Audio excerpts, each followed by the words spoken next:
Hello, I'm Dr. Janette Nesheiwat here at the Circle of Life, and I'm here with CEO Mary McKinney. Mary, tell us what goes on here at the Circle of Life. Circle of Life is an organization that provides end-of-life care for a person's body, mind, and spirit and their family when there is no longer a cure.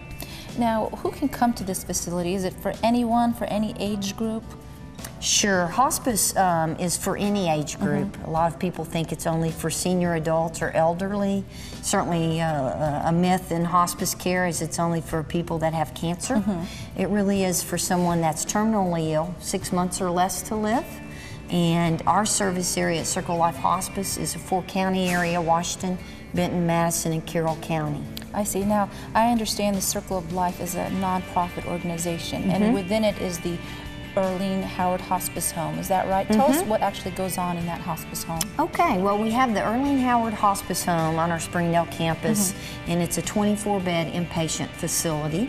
There's individual patient rooms, and we'll take a look at those rooms and show you, but that is where our physicians, our care team, our physicians, our nurses, social workers, a chaplain if the family chooses, and a volunteer as well, take care of those patient needs and address the family needs as well. And when you say ends of life, do you mean people who have terminal cancers, heart disease, that sort of thing? Yes, I mean it is a spectrum of diseases. It's anyone that has a terminal diagnosis of 6 months or less to live.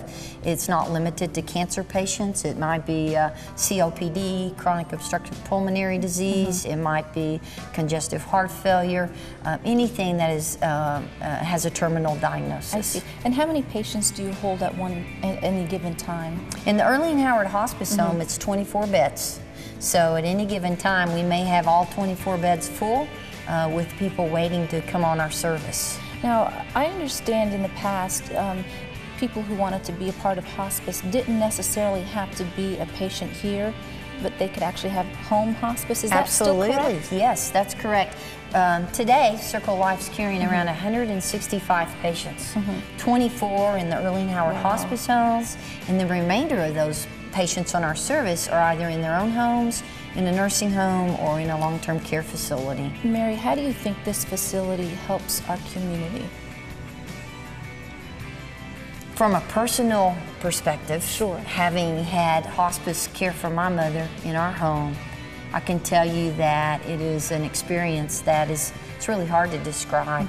I often say that it afforded our family that opportunity for my mother to remain comfortable at the end of her life, but yet it increased her quality of life at the end of her life. And through Circle of Life's care team, providing that physical care for my mother, it allowed the family member to continue to be that family member and love, in this case my mom, love on the patient and be available emotionally in that way and not distracted with the physical needs. So to me, on a personal point of view, it really is affording families that opportunity to be present with their loved one as the daughter, as the spouse, as the granddaughter, whatever that may be. And it doesn't just have an impact on the patient, but it affects the entire family as well, and the family dynamics, which is amazing. Now, for those patients that choose to come in and stay here at this facility, what type of services are offered to them? For the patients and for the family, hospice care is done through an interdisciplinary approach. So every patient has the care of a physician, a nurse, a hospice home aide, a social worker, a chaplain if they choose for that spiritual support, and a volunteer.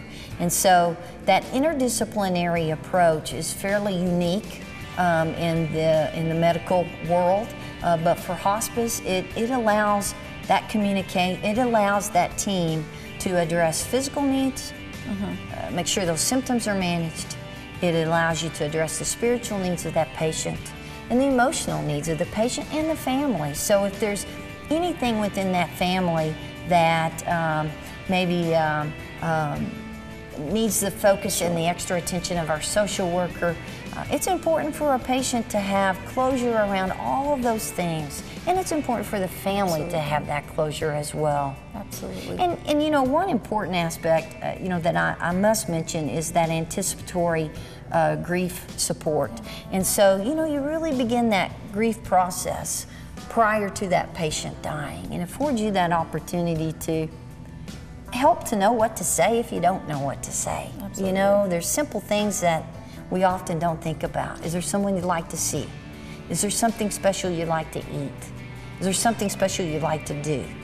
And Circle of Life makes those things happen, whether the patient is in the Earlene Howard Hospice home, in their own home, wherever our care is provided. So the ultimate goal is to keep them comfortable to the best of their abilities. Absolutely. Keep them comfortable and help them have closure with whatever those things that are left undone for them before the end of their life. Well, do you think we could take a look at the Earlene Hospice Home? Absolutely, I would love to. Let's go. All right, I'm here with Libby. She's the clinical care coordinator here at the Circle of Life. Libby, tell us, what do you do here and what is behind us? Well, we do such a wonderful job here taking care of the terminally ill, and this area here is for the families. As you can see, it's got a nice comfortable living area and is spacious, and we provide meals for the families. We also provide supportive services with chaplains, bereavement, therapists, social workers are all on staff to assist with the care of those families and the patients. Can you show us around? Sure, sure, I'd love to. We have different music therapy that comes in frequently. So they have internet access, Internet TV, access, I see as TV, well. yes. Nice place to lounge around by a fireplace. That is so nice. This way is one of our rooms. As you can see, they have private bathrooms. They're provided with refrigerator and microwave. Each room has a state-of-the-art Hillrom bed that is wonderful for the patients that need that comfort at the end of life. So we also have in each of our rooms a patio for the families and the patients to go out on. You can go outdoors and get some fresh air. Right. Actually, oh, this is beautiful. Isn't that beautiful? Yeah. And the doors are big enough that actually we can roll the beds out. Oh, that is nice. Yeah. That is nice. Great view of the lake over there as well. So I'm here with Dr. Thomason. He's the medical director here at the Circle of Life Hospice.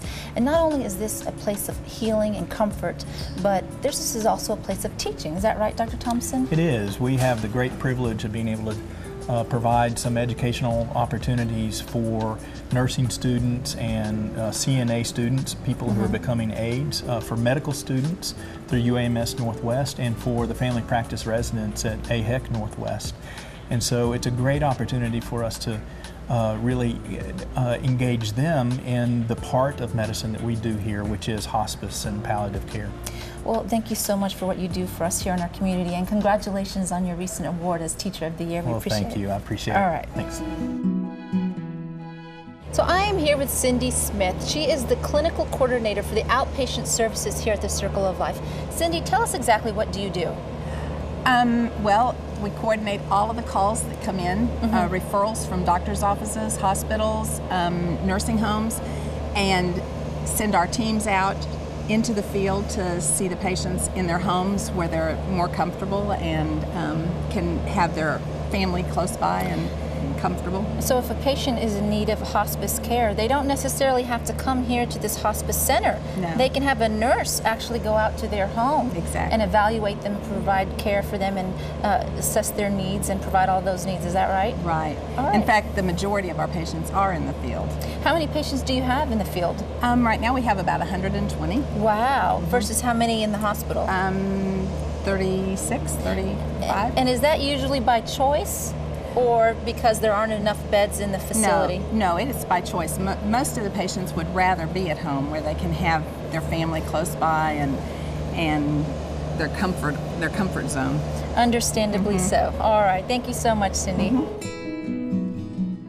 Now, Mary, you have an interesting side note about the land that the Circle of Life is actually existing on. Tell us about that. Yeah, well, we're located in Harbor Meadows, and that was a residential area that Mrs. Jones developed for the city of Springdale, the community, and she also made the donation of the land, just a little over 3 acres of land here for Circle of Life to build on. This was her childhood home where she grew up.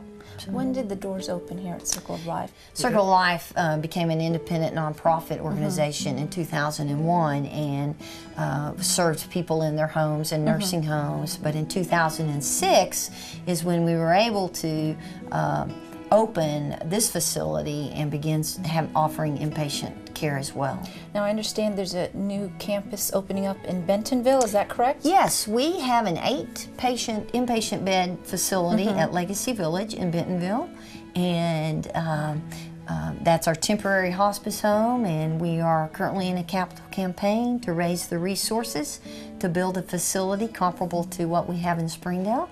And our dream and our hope is that we will be open with 24 beds, inpatient beds, by 2013. Fantastic. January 2013. Absolutely fantastic. Do you foresee any other future openings in the area in Northwest Arkansas? You know, Circle of Life and our board of directors is going to continue to cast a very strong vision, and it really is all about being proactive in meeting the hospice needs of Northwest Arkansas. So as those hospice needs grow, I'm more than confident that Circle of Life will grow to be prepared to meet those needs as well. All right. Well, Mary, it was very nice meeting you. Thank you so much for taking the time to show us about this wonderful facility. We appreciate it. Thank you. All right.